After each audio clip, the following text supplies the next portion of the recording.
আপনি বলেছেন ইস্তেগফার করতে থাকলে বিপদ দূর হয়। আমার এক বিপদে বহুবার ইস্তেগফার করার পরও বিপদ কাটেনি, এর কারণ কি থাকতে পারে? ভাই, আমি বলিনি, এটা নবী করিম সাল্লাল্লাহু আলাইহি ওয়াসাল্লামের হাদিসে বলা হয়েছে। আমি হাদিসের অনুবাদ করেছি মাত্র। যে ব্যক্তি ইস্তেগফারকে আঁকড়ে ধরবে, নিয়মিত ইস্তেগফার করতে থাকবে, আল্লাহ রাব্বুল আলামিন তাকে কঠিন সময়ে তাকে উত্তরণের পথ দেখিয়ে দিবেন। তার জন্য এমন এমন পথ আল্লাহ তাআলা আবিষ্কার করে দিবেন যে সেটা কল্পনাও করতে পারেনি। এইভাবে আল্লাহ তাআলা তাকে রক্ষা করবেন। এটা নবী সাল্লাল্লাহু আলাইহি ওয়াসাল্লামের একাধিক হাদিসে বর্ণিত হয়েছে। এই জন্য দুশ্চিন্তা, ডিপ্রেশন, পেরেশানি, বিপদ আপদ, যে কোনো মুসিবত দূরের জন্য কন্টিনিউয়াসলি ইস্তেগফার করতে থাকা, আস্তাগফিরুল্লাহ ওয়া আতুবু ইলাইহি, আস্তাগফিরুল্লাহ আল্লাযী লা ইলাহা ইল্লা হুয়াল হাইয়ুল কাইয়্যুম, এই ইস্তেগফার করতে থাকা, আল্লাহুম্মা আনতা রাব্বী লা ইলাহা ইল্লা আনতা, এইটা সাইয়্যিদুল ইস্তেগফার, যে কোনো ইস্তেগফার। আর সবচেয়ে সংক্ষিপ্ত হলো আস্তাগফিরুল্লাহ ওয়া আতুবু ইলাইহি। এই ইস্তেগফার করতে থাকা, যে কোনো একটা নিয়মিত সুন্দরভাবে অর্থ বুঝে আল্লাহর কাছে মাপ চাইতে থাকা, এটা যে কোনো বিপদ আপদ থেকে মুক্তির অন্যতম উপায়। এটি নবী করিম সাল্লাল্লাহু আলাইহি ওয়াসাল্লামের হাদিস দ্বারা প্রমাণিত। এখন প্রশ্ন হলো, হাদিসে বলা হয়েছে ইস্তেগফার নিয়মিত করতে থাকলে আল্লাহ তাআলা বিপদ দূর করবেন, অথচ আমি ইস্তেগফার করলাম কিন্তু আমার বিপদ দূর হলো না, কারণটা কি? এর উত্তর দেওয়ার আগে আমি একটা উপমা দিতে চাই। উত্তরটা দিয়ে ফেলবো ইনশাআল্লাহ একদম টু দ্য পয়েন্টে, কিন্তু উপমাটা দিলে উত্তরটা বুঝতে সুবিধা হবে। উপমাটা হলো, ধরেন আপনার বাবা আপনাকে বলেছেন, আপনার মা আপনাকে বলেছেন, তোমাকে আমি অনেক ভালোবাসি বাবা, অনেক আদর করি, তোমার কোনো কষ্ট আমি সহ্য করবো না, তোমার কোনো কষ্ট আমার সহ্য হয় না, যে কোনো কষ্টে কোনো অসুবিধা হলে আমাকে বললাম, আমি আমার জীবন দিয়ে হলেও তোমাকে কষ্ট থেকে উদ্ধার করব। এইরকম কথা বন্ধুকে বলে, স্বামী স্ত্রীকে বলে, বাপ সন্তান এর মধ্যে এরকম আলাপচারিতা হতে পারে। এখন ধরুন কোনো বাবা তার ছেলে মেয়েকে বলেছে, বা কোনো বন্ধুকে বলেছে, হ্যাঁ, এটা বলার পর কোনো একটা সময় দেখা গেল যাকে এটা বলেছে, ধরেন সন্তানকে বলেছে, ছোট বাচ্চাকে বাবা মা বলেছে, তোমাকে অনেক আদর করি, তোমার কোনো কষ্ট বাবা মা হিসাবে আমরা সহ্য করবো না, ইত্যাদি ইত্যাদি। এখন এই ছোট বাচ্চাটা, ওর ধরা যাক কোনো হসপিটালে ট্রিটমেন্ট চলছে, এখন ওকে ইনজেকশন পুশ করা হচ্ছে, তারপর অপারেশন হচ্ছে, তার ট্রিটমেন্ট করতে গিয়ে কষ্ট হচ্ছে। এই যে ডাক্তাররা ধরেছে, নার্সরা চেপে ধরেছে, ইনজেকশন পুশ করছে, অ্যানেস্থেসিয়া দিচ্ছে, ছুরি টুরি রেডি করছে, তার অপারেশন করবে। ওই অপারেশন থিয়েটারে যদি বাপ মা থাকেন, যে বলছেন তোমাকে অনেক ভালোবাসি, তোমার কোনো অসুবিধা নেই, আমাকে বলবা, শুধু আমি জীবন দিয়ে ফেলবো, তাকে যদি বলে, তুমি না বলছো যে আমার কষ্ট তুমি দেখতে পারো না, তুমি না বলছো যে আমার কষ্ট তুমি সহ্য করবা না, তুমি না বলছো যে আমার কষ্ট হলে তুমি জীবন দিয়ে দিবা, এখন আমাকে বাঁচাও, ডাক্তারের ধাক্কা মারি ফালাও, নার্সদেরকে সরাই দাও, আমাকে উদ্ধার করো, কি বলেন? তখন বাপ মা কি বাচ্চার কথা শুনবে? যে হ্যাঁ ঠিকই তো, আমি যে ওয়াদা করছি অতএব আমি ওয়াদা রক্ষা করি, এরকম কিছু? নাকি বলবে যে না বাবা, তোমার এই কষ্টটা সহ্য করার মধ্যেই তোমার কি আছে? কল্যাণ আছে, তোমার আরোগ্য লাভ হবে।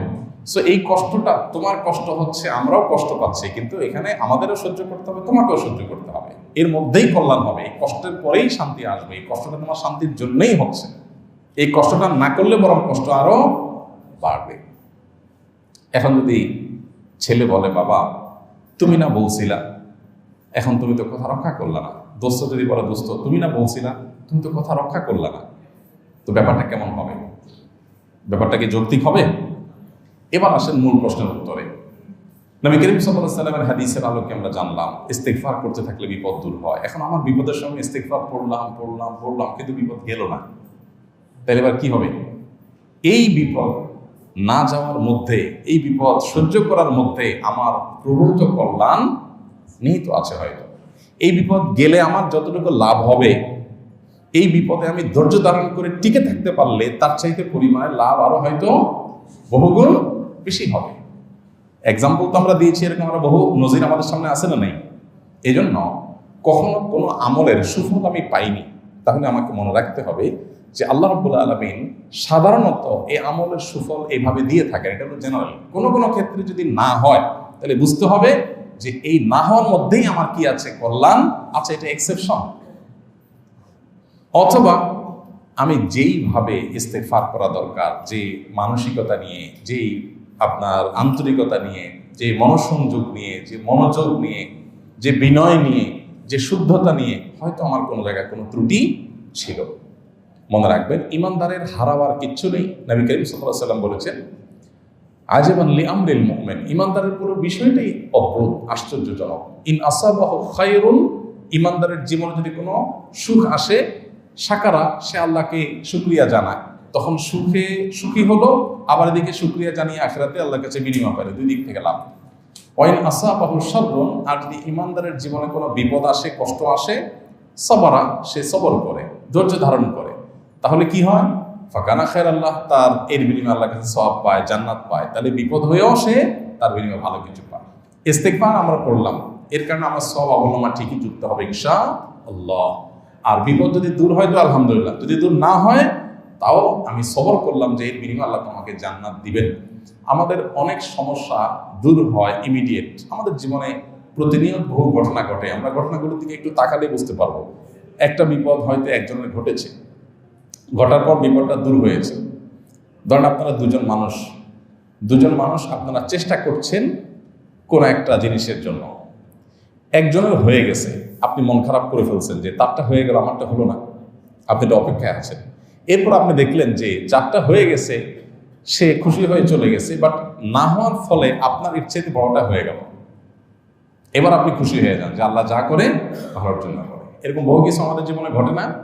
ইমানদার দৃঢ় বিশ্বাস করবে, নবী করিম সাল্লাল্লাহু আলাইহি ওয়াসাল্লামের প্রতিশ্রুতি অনুযায়ী কোনো আমল যদি সে করে, তার লস হওয়ার কোনো সুযোগ, পার্থিব বিষয়ে এক জায়গায় আমি ইনভেস্ট করলাম, ইনভেস্টটা আমার লস হয়ে গেল, এটা আমার আর পাওয়ার সুযোগ নেই। কিন্তু দ্বীনি বিষয়ে, আমলের বিষয়ে ইমানদার হারাবার কিচ্ছু নেই। বিধায় ইমানদার কখনো নিরাশ হবে না, আল্লাহর প্রতি আশাবাদী থাকবে। বিশেষ করে কোনো অকল্যাণ তাকে স্পর্শ করলে সে আল্লাহর প্রতি ইয়াকিন রাখবে যে এর মাধ্যমে অবশ্যই আমার কোনো না কোনো কল্যাণ আল্লাহ তাআলা দান করবেন। বিধায় আমি কি করব? সবর করবো, ধৈর্য দান করবো। আল্লাহ আমাদেরকে তৌফিক দান করুন।